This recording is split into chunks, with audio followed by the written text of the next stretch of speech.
and welcome to another DTeach video in our Python tutorial series. Today we'll be going over variables. So we'll go over what are variables, why use variables, the relation to data types, and a couple of examples. So firstly, what are variables and why use them? So variables are like boxes within code where you can store information. There are a tiny space where you can put in some data and it'll stay there forever or until reassignment. That means that, for example, in this image we have here, variable 1 is equal to 21. Now, forever in the code, whenever you use variable 1, it will be equal to 21. Or else, if you declare it again afterwards in the code, you have variable 1 equals, let's say, 48. Now variable 1 will be equal to 48, and after that declaration it will be equal to 48 until you reassign it again, for example. Now, since variables are used throughout the code, they allow you to easily change information and accurately evade errors. For example, let's say you have a large decimal number. Now, if you type the decimal number each time you want to use it, you may be prone to errors. Let's say, like for example, here we have 45.32. If we had 45.32, 35, 64, you might write that last four as 3 ones, and then you could really mess up a code, especially if you have a very large code. Now if you have a variable, you can just use that variable instead of that number, and now you can avoid errors. They also allow you to, instead of having to, like, if you change 45.32 to, let's say, 45.20, you don't have to go each time you use that number and change that 0.32 to 0.20. You can just change it in the variable and it'll change everywhere else where you use it.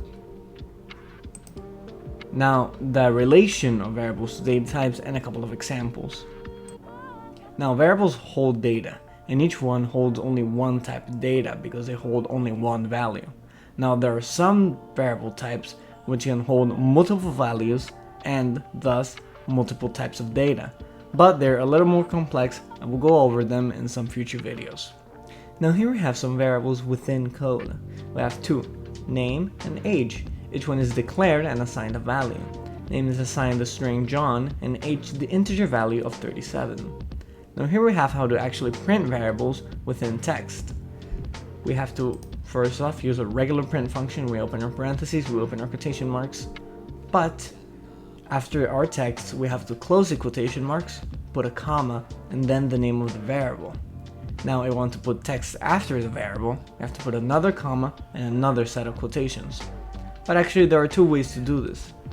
This other one over here, we have our variables again, they're reassigned actually. We have name is equal now Mary, and age is now equal 25. And now we use a little f before everything in the print function.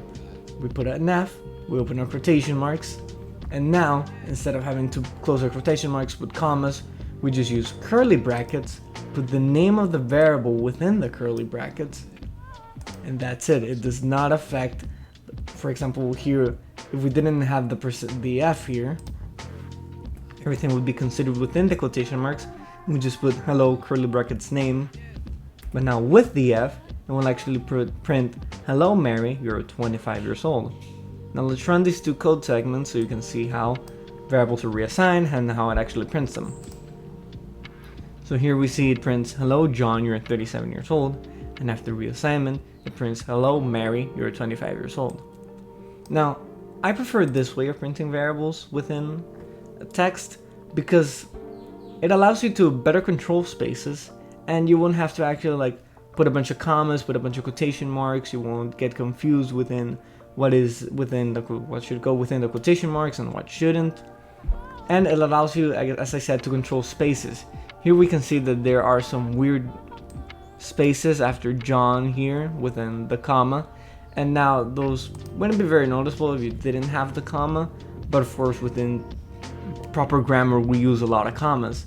So I would recommend using this way, but of course you can use whichever. Thank you very much for watching. If you have any questions, don't hesitate to email us at digitalteachingofficial@gmail.com. You can also visit our website at digiteaching.org and follow us on Instagram at digitalteachingofficial.